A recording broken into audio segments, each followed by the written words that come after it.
তাহলে আমরা একতাবদ্ধ হব। আল্লাহ এক, ধর্ম এক। এত দল কেন, এত ভাগাভাগি কেন? এগুলা সব হইল চেয়ারের লালচ, ঠিক না বেশি? ক্ষমতার জন্য এত ভাগ। যাক, সেদিকে যাবো না আমি। তাহলে আমরা রাসূলের পাক সাল্লাল্লাহু আলাইহি ওয়াসাল্লামের আদর্শকে ধরে রাখতে হবে। আমরা সুন্নি জামাত, মুখে মুখে বললাম আমরা সুন্নি, বছরের লাস্টে একবার ঈদে মিলাদুন্নবী করলাম, মিছিল করলাম, বিরিয়ানি খেলাম, এই তো সুন্নি শেষ। সারা বছর কোথায় দিলেন নবীর আদর্শ? ঘরে বসে বসে জিকির করলাম, হু হু না। এটা তো এটার জন্য তো রাসূল পাক সাল্লাল্লাহু আলাইহি ওয়াসাল্লামকে পাঠায়নি। প্রত্যেক জিনিসের একটা মূল উৎস থাকে। এই ঘরে মাহফিল, মর্যাদা করে মাহফিলের একটা মূল উদ্দেশ্য আছে, যে ঘরটার উপরে আল্লাহ রহমত নাযিল হোক। এটা তো উদ্দেশ্য মূল। বিরিয়ানি তো উদ্দেশ্য, চেয়ারটারই তো উদ্দেশ্য। রাসূল পাক সাল্লাল্লাহু আলাইহি ওয়াসাল্লামকে তো এইগুলোর জন্য দুনিয়াতে পাঠানো হয়নি। ওয়া মা আরসালনাকা ইল্লা রাহমাতান, আল্লাহর কোরআনকে প্রচার করার জন্য, ইসলামকে প্রচার করার জন্য তোমাকে পাঠিয়েছে, ঠিক না? ঠিক বলে বলি, এর মূল উদ্দেশ্য কি আছে? নবী বিসমিল্লাহির রহমানির রহিম, কুল ইন কুনতুম তুহিব্বুনাল্লাহ ফাত্তাবিউনি ইউহিব্বুকুমুল্লাহ ওয়াল্লাহু গফুরুর রহিম। যে ব্যক্তি আমি নবীকে ভালোবাসে, সে আমার আদর্শকে অনুসরণ করতে হবে, সে আমার প্রকৃত সুন্নাত। বাদাম বেচলে বাদাম বেহারি, রিক্সা বলে রিক্সা টাকা, মাছ বেচলে কি করবে? মাছ বেহারি। যারা সুন্নতের অনুসরণ করে, রাসূলেরকে অনুসরণ করে, রাসূলের সুন্নত মানে তাদেরকে সুন্নি বলা যাবে। অনেকে দেখা যায় দাড়ি নেই, নামাজও নাই, সুন্নি সুন্নি সুন্নি, এটা কোন ধরনের সুন্নি? এগুলো তো ফাঁকিবাজি, বাউতাবাজি শুনুন। বাদাম বেচলে বাদাম বেপারি, সুন্নতের অনুসরণ যে করবে, সুন্নত যে পালন করবে ফরজের পরে, তাই না? শুনি, ঠিক না নাকি? ওই আমরা নবীজির পাগল, আমরা নবীজির পাগল মিছিল করে। আমি দেখলাম যে আমরা বিরিয়ানির পাগল, আমরা প্যাকেটের পাগল। এর কিসের নবী পাগল হইল? নবীর জন্য পাগল হলে শহীদ হয়ে না। মরণ তো মরবো, তো মরবো। আমরা কি তিনবার মরবো নি? আবার মরবো, মরবো তো মরবো একবার। মরেঙ্গে তো সবে মরেঙ্গে, মরেঙ্গে তো সবই মরেঙ্গে। তবে মরার মতো মরবো, মরার মতো মরবো। তাহলে শহীদ যত পাবে, ঠিক না বেশি? নবীর আদর্শকে মানতে হবে। নবীর আরেকটা আদর্শ,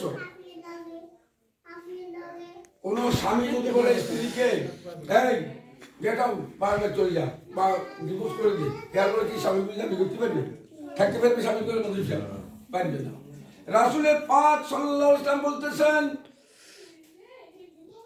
আয়লা রাসূলের পাক সাল্লাল্লাহু আলাইহি ওয়াসাল্লাম লা ইউমিনু হাত্তা কুনা আহাব্বা ইলাইহি মিন ওয়ালাদিহি ওয়াল ওয়ালিদিহি ওয়ান নাসি আজমাইন।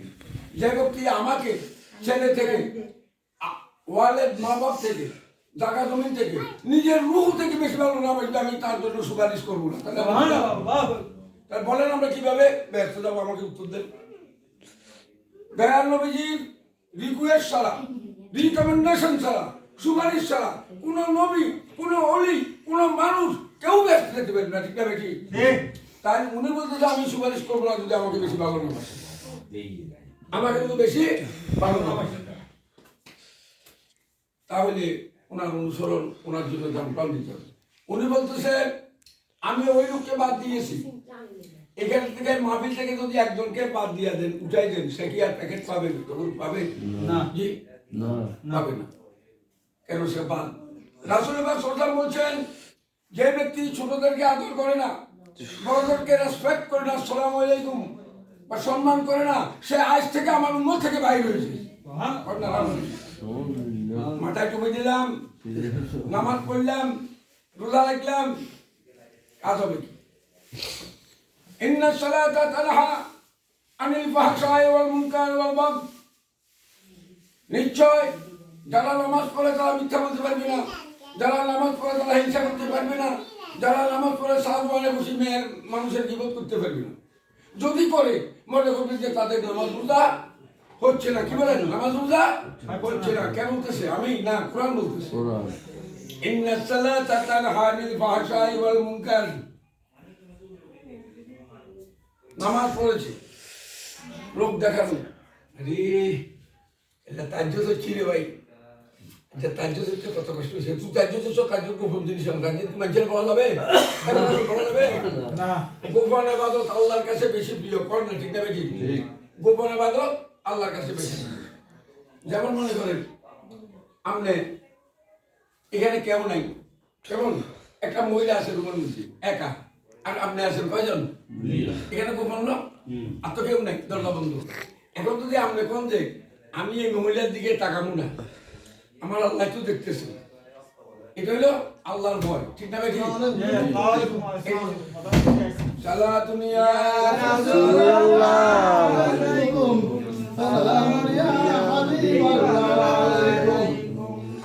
قیامت نو فلک میں واجیو انبیاء اولیاء محتاج صلاۃ یا رسول اللہ علیکم صلاۃ یا حبیب علیکم دورية.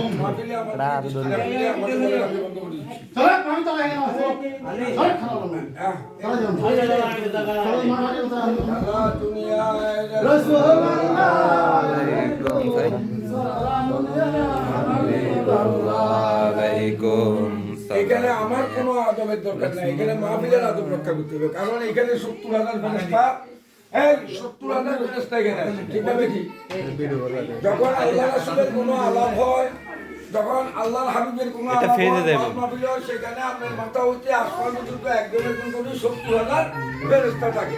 অতএব এই মাহফিলের সুন্দরভাবে আদব রক্ষা করেন, এই আমি সব বলে যাবো।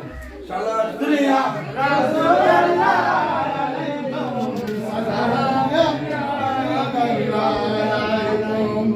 प्यारे कुल आलम में मक्का में तेरी जन्म, नूर से दीदार नूर से पैदा तेरी नूर है कुल आलम।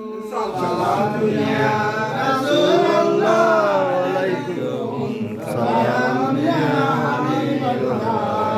বেশি করে দিয়েছে। নামাজ রোজা পড়ি ব্যস্ত হবেন কেমন শিখতে এত সোজা ব্যস্ত নামাজ রোজা পড়ে যদি ব্যস্ত বলা যেত তাহলে আল্লাহ কোরআন শরীফের মধ্যে একটা আয়াত আছে, আপনারা সবাই জানেন, বিসমিল্লাহির রহমানির রহিম, ফাওয়াইলুল লিল মুসাল্লিন আল্লাযীনা হুম আন সালাতিহিম সাহুন। আমি ওই সমস্ত নামাজীদের জন্য স্পেশাল একটা দুর্যোগ রেখেছি, সেটার নাম হলো ওয়াইল। নামাজ পড়েছে সাহাবাল বই মাইয়া দিয়ার বাঙালি নামাজ পড়েছে এতে রুশে ওলা কয়েকটা মাইয়া হইছে দুয়া আছে না? এরকম আছে, এত নিশ্চয় না লাইন দেশে আছে তাহলে এই আর আমাকে হামসে বলো কোন হয়, তুমি কত বলো, তোমাকে কি দিবে লাইছে? আল্লাহ বলতে চাই মানুষ তুমি কত বলো শক্তিশালী, তোমাকে কি দিবে লাইছে জানো, খবর রাখো, লজ্জা হয় না তোমাদেরকে আমি কি দিবে লাইছি? বিসমিল্লাহির রহমানির রহিম মিনান নুতফা